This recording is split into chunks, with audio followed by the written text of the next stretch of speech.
হেফাজত করো। কাদেরকে? আমাদেরকে, মানে ছেলেদেরকে। প্রথমে আল্লাহ পাক ছেলেদেরকে বললেন চোখ নিচু করে রাখো, লজ্জাস্থানে হেফাজত করো, ঠিক আছে। সূরা বানী ইসরাঈল আল্লাহ পাক বললেন জেনার ধারের কাছেও যেও, ধারের কাছেও যেও। আল্লাহ পাক আরো বললেন যদি কেউ জেনা করে ফেলে সূরা নূরে, তাহলে তাকে 100টা বেত্রাঘাত করতে হবে। কয়টা? 100টা, এবং 1 বছরের জন্য তাকে বহিষ্কার করতে হবে। আল্লাহ পাক শাস্তিও দিলেন, শুধু তাত্ত্বিক বিধান দেন নাই, শাস্তিও দিয়েছেন। কারণ শুধু তাত্ত্বিক বিধান দিয়ে হবে? আমি যদি ওয়াজ করে বেড়াই ভাই মদ খায় না, কোনো শাস্তি না অ্যাপ্লাই করি, তাহলে কি মদ ছাড়বে মানুষ? আমি যদি হত্যা করা মহাপাপ, দুর্নীতি করা মহাপাপ, দুর্নীতি ছাড়বে না যতক্ষণ না শাস্তি নিশ্চিত করা যাচ্ছে। আল্লাহ পাক তাত্ত্বিক কথা শুধু বললেন না, শাস্তিও নিশ্চিত করলেন। তারপর আল্লাহ পাক আরো বললেন যদি বিবাহিত কোনো ব্যক্তি ব্যভিচার করে তাহলে তাকে রজম করতে হবে, মাটিতে পুঁতে তাকে পাথর নিক্ষেপ করে হত্যা করবে, ঠিক আছে, শাস্তি। এরপরে দেখেন আল্লাহ পাক মেয়েদেরকে বলছেন, এবার মেয়েদেরকে বলছেন তোমরা মূলত ঘরে থাকো, যদি বাইরের পরিবেশ তোমাদের অনুকূলে না থাকে তোমরা ঘরে অবস্থান করো। তখন নাফি বুয়ুতিকুন্না ওয়ালা তাবাররুজনা তাবাররুজাল জাহিলিয়াতিল উলা, তোমরা মূলত ঘরে থাকো। জাহিলি যুগে মেয়েরা যেভাবে নিজেদেরকে প্রদর্শন করে বেড়াতো এই কাজটা তোমরা করো না। যদি করো তাহলে সমাজে বেহায়াপনা ফাহিশা বেড়ে যাবে, তোমরা নিজেরাই ক্ষতিগ্রস্ত হবে, যেটা হচ্ছে এখন। আচ্ছা, এরপর আল্লাহ পাক আরো বললেন হে নবী আপনি আপনার স্ত্রী এবং মুমিন নারীদেরকে বলেন তারা যদি বাহিরে যায় যেন জিলবাব দিয়ে তাদের পুরো বক্ষদেশটাকে ঢেকে নেয়। তাহলে পোশাকের সংস্কৃতির শেকড় কোত্থেকে শিখবো? আমি কোত্থেকে শিখবো? আল্লাহ পাক কর্তৃক নাজিলকৃত সর্বশেষ ঐশী গ্রন্থ থেকে শিখবো নাকি? যে বইয়ের মধ্যে কোনো ভুল নাই সেটাই তো আমার শেখার মাধ্যম হবে নাকি যে দর্শনে 1000টা ভুল সেটা শিখবো আমি? আল্লাহ পাক এখানে বলছেন মুমিন নারীদেরকে বলো বাইরে গেলে পরে তারা যেন জিলবাব দিয়ে কাপড় দিয়ে সুন্দর করে বক্ষদেশ সেগুলো ঢেকে রাখে। বোরখার কথা এখানে নাই শব্দে, ঠিক আছে, ঢেকে রাখা ঢিলে ঢালা পোশাকের কথা এসেছে।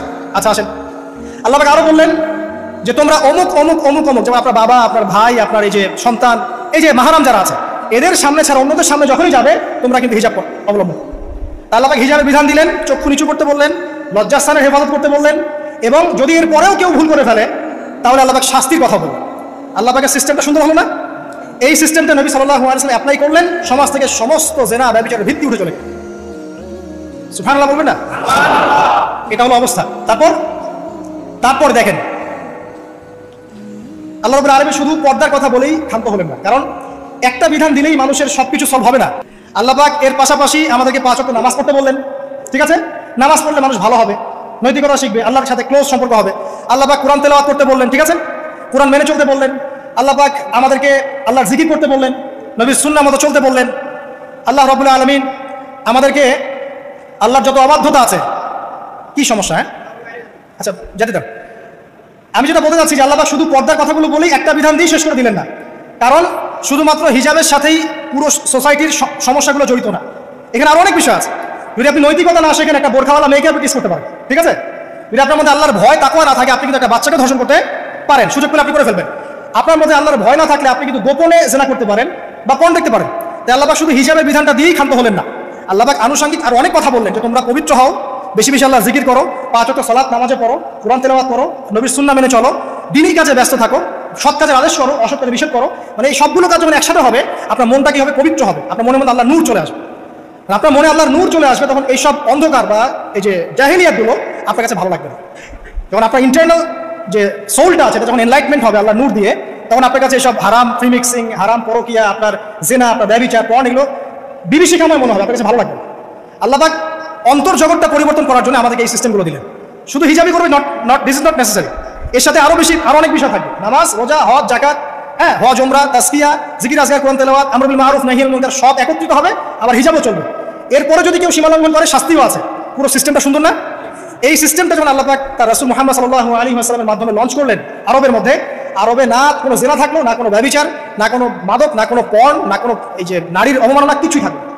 একটা মেয়ে 300 মাইল দূর থেকে এসে একা হজ করে চলে যেত, কেউ তার দিকে তাকাতো না, এমন যুগ চলে গেছে। মহিলা সাহাবী রণকৌশল মানে যুদ্ধের বর্ণ করে উহুদে যুদ্ধ করেছেন, কেউ তার দিকে তাকায়নি, তাকিয়েছে? তাকায়নি। এখন ওই যুগটা আপনি দেখেন, রাসূল সাল্লাল্লাহু আলাইহি ওয়াসাল্লামের যুগ, আবু বকর সিদ্দিক, ওমর ইবনে খাত্তাব, ওসমান আলী, এই খুলাফায়ে রাশিদার স্বর্ণযুগটাকে আপনি দেখেন। ওই যুগে আপনি রেপের হার কত পার্সেন্ট মহিলা রেপ হয়েছে, ওই যুগে কত পার্সেন্ট মেয়ে জেনায় লিপ্ত হয়েছে, ওই যুগে কত পার্সেন্ট ছেলে মেয়ে ধর্ষণ করেছে, ওই যুগে কত পার্সেন্ট নারীর শ্লীলতাহানি হয়েছে, কত পার্সেন্ট নারীকে টিজ করা হয়েছে, কত পার্সেন্ট মেয়েকে মার্ডার করা হয়েছে, কত পার্সেন্ট মেয়েকে যৌতুকের জন্য চাপ দেওয়া হয়েছে। একটু পরিসংখ্যানটা দেখেন আমাদেরকে।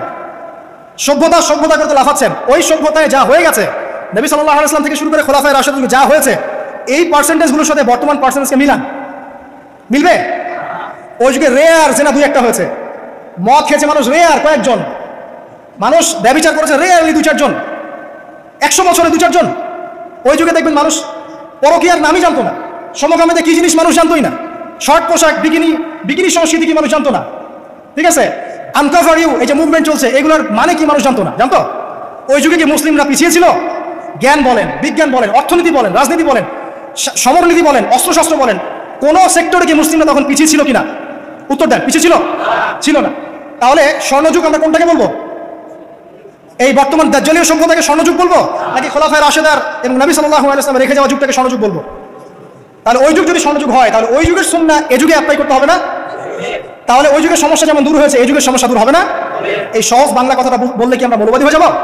এই সহজ বাংলা কথা বুঝতে গিয়ে কি আমি ধর্মান্ধ হয়ে যাবো, ব্যাকডেটেড হয়ে যাবো? এই কথাটা আমরা বলতে এখন সাহস পাই না। কি কারণে? সভ্যতার ইতিহাস ঘেটে দেখেন, ওই সভ্যতাই ছিল জ্ঞানে, শিল্পে, অস্ত্রে, প্রযুক্তিতে, অর্থনীতিতে মুসলিমরা একদম স্বর্ণশিখর। কোন একজন মুসলিমকে হত্যা করার কেউ সাহস করেছিল? একজন মুসলিম নারীকে ধর্ষণ করার কেউ সাহস করেছে? একজন মুসলিম শিশুকে কেউ বোম মেরে হত্যা করেছিল? আজকে বিশ্বের দিকে আপনি তাকিয়ে দেখেন, শত শত নারী ধর্ষিত হচ্ছে, শত শত বোমা মেরে আমাদের বাচ্চাদেরকে হত্যা করা হচ্ছে, মুসলিমদেরকে পুরো ডমিনেট করা হচ্ছে। আজকে রাজনৈতিক নিয়ন্ত্রণ, অর্থনৈতিক নিয়ন্ত্রণ, পলিটিক্যাল, আপনার সোশ্যাল মিডিয়া, প্রযুক্তি যা যা আছে সব নিয়ন্ত্রণ পশ্চিমাদের হাতে, সমস্ত নিয়ন্ত্রণ করে। এই যে পালাবদল হলো সময়ে, এটা কেন হলো? বিকজ এক নাম্বার ইস্যু হচ্ছে আমরা কোরআন এবং সুন্নাহ থেকে দূরে সরে আসছি। দুই নাম্বার আমরা শয়তানের সেই ধোঁকায় পড়ে গেছে, যে ধোঁকা থেকে আমরা বেরোতে পারিনি, আল্লাহ সতর্ক থাকতে বলেছিলেন। তিন নাম্বার আমরা ইলম চর্চা ছেড়ে দিয়েছি। চার নাম্বার হক কথা বলাও ছেড়ে দিয়েছে। পাঁচ নাম্বার সৎ কাজের আদেশ, অসৎ কাজের নিষেধ ঠিকঠাক মতো হচ্ছে না। ছয় নাম্বার দেখেন আমরা জানি যারা আমল ঠিক মতো করছি না। সাত নাম্বার আমরা বক ধার্মিক হচ্ছে, বক ধার্মিক, খালি নামাজ রোজা হজ জাকাত আর তাসবিহর মধ্যে ইসলাম, বাকি কোনো জায়গায় ইসলাম নাই, কোনো জায়গায় ইসলাম নাই। সমস্যা এগুলা দেখবেন, পরিবারের কাঠামো ভেঙে আছে। আমরা কোরআন সুন্নাহকে হাতে নিয়ে ওয়ার্ল্ডকে চ্যালেঞ্জ করতে পারি নাই, ডিল করতে পারি নাই, এবং পশ্চিমা এবং অন্যান্য সভ্যতার যে নোংরা মতাদর্শগুলো আছে এগুলোকে ঢালাওভাবে আমরা গ্রহণ করেছি, এবং আস্তে আস্তে আস্তে আস্তে পুরো মুসলিম বিশ্বে এগুলো ছড়িয়ে গেছে। এখন আপনি পেপার পত্রিকা খুললে দেখবেন 4টা 5টা 10টা ধর্ষণ, এই মেয়ে রেপ, এই মেয়ে ডাকাতি, ওইখানে হত্যা, এখানে যৌতুক, এখানে অমুক তমুক, সুদ ঘুষ জেনা ব্যভিচার, নিত্য নৈমিত্তিক ব্যাপার। কারো এগুলো নিয়ে কোনো মাথা ব্যথাও নাই, এগুলো খুব সিম্পল সাধারণ ব্যাপার এখন আমাদের কাছে।